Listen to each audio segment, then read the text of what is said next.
Hello and welcome to Trefarr Sidings, and this is an update for May 2022.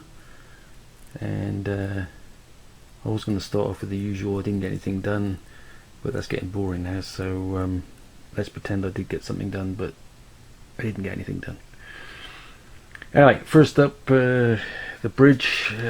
I did get some railings, so that's the second packet of railings, so got railings on both sides now, so I've just got to paint it.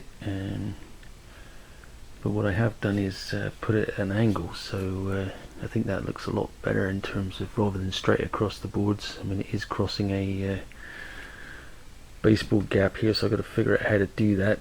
But on this end I'll build this up and bring the road out here in the same with the other end, but I just think it does look a lot better set at an angle, a little bit more interesting rather than straight across, and I've moved it further down this way, so I think that gives me more options as well. So yeah, pretty pleased with it. It's looking good, quite happy with it. Lots of detail underneath. Sprayed this plastic card underneath, definitely toned down the bridge deck, but it still needs some weathering. So I think that'll be I think that'll work. So I'll leave it there for a while and see what happens. Other things in the month. So this is one of the Ellis Clark press flow wagons, and when I was a kid going to school, we used to go past loads of these at Chasewater at the Blue Circle Cement, so just had to have them. I have to say, looking at the details on these, they're really I think setting a new standard for detail on wagons. Really is quite exceptional actually. So they do look very pristine, so I do have to do some weathering, so we'll see how that goes. Not easy to weather cement onto a yellow background. It would have been easier on the bauxite, but the yellow ones are the ones that I remember, particularly in the famous blue circle on the yellow background. Lots of the trucks at Chasewater under the viaduct would sit there, and apparently some of the kids on the school train, as I went to school every day, would unscrew the small light bulbs from the Mark 1 coaches, lob them out the window, and watch them explode on the trucks below. I think that might have been a rumour, don't know, we'll have to see. You can decide. Anyway, so yeah, got two of those. So would have liked the whole rake, but there's two problems with that. One is the cost, because they're not cheap, but also I just don't have the room to run that many. And the shed here, we've got a tractor fest going on.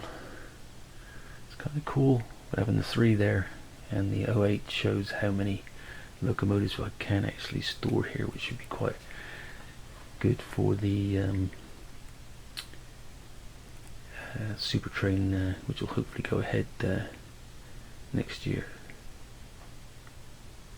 Talking of weathering, I did weather this Warwell from Hatton's, which I've had for quite some time, but it was looking way too pristine and lovely. So I still got to do the wheels, and I do like the blue springs, but unfortunately they didn't stay blue for very long, so I am actually going to have to do something with covering those up. As you can see on the deck here, it's a typical rusted, bashed up type of effect, all done with acrylics and some weathering powders. Then the wood piece here, again individual planks painted and highlighted and chipped to bring out that wood-like effect.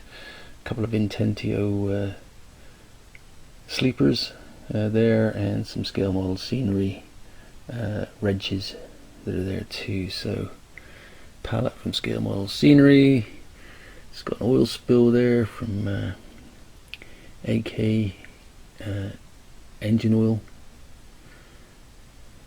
and then I just added some of this fine chain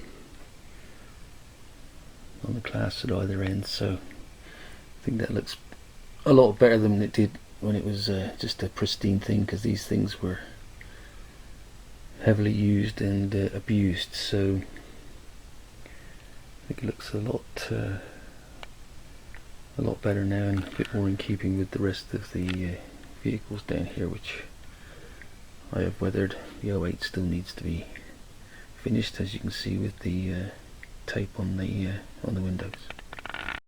So the final thing I want to talk about is the arrival of the Flying Scotsman, and obviously a famous locomotive. This is in as preserved state with the German wind deflectors on the front. Added a sound chip just in the tender, not in the locomotive itself. There is an option to put a second speaker in here, but it is a bit of a ball ache to get it all apart and make that happen. So at the moment I'm just going to leave it as it is. It did come without the coal load, without the wind deflectors for the window, and without the full plate. So I did speak to Hattons about that, and they said send it back and we'll send a replacement. I told them it was going to cost $105 to send it back, so they said hang on, we'll see if we got some bits, and within a week I had the bits that were missing. So that's kind of cool. I'm not actually going to use the coal load, but you know, if I ever do get rid of it, then I want to sell it as with everything. I'm not going to sell it, but you know, if you pay for it, you should get what you paid for. So what I'm actually going to do, obviously, is fill the tender with real coal. So as you can hear, it sounds nice. Perhaps we'll get it moving here a little bit so you can see it moving.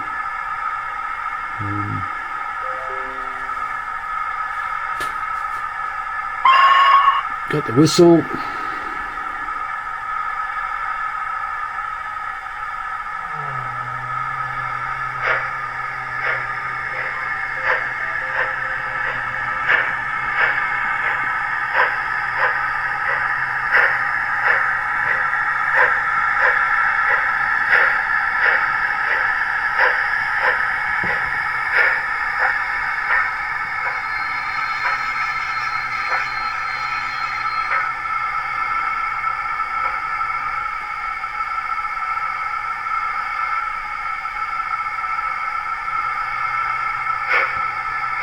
So yeah, it sounds pretty good. Not too loud, but loud enough.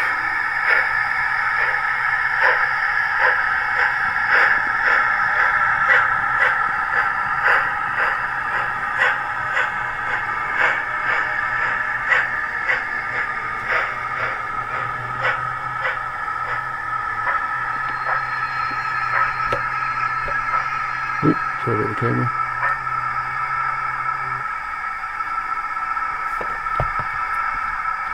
Very difficult to film with one hand and control the train with the other, so.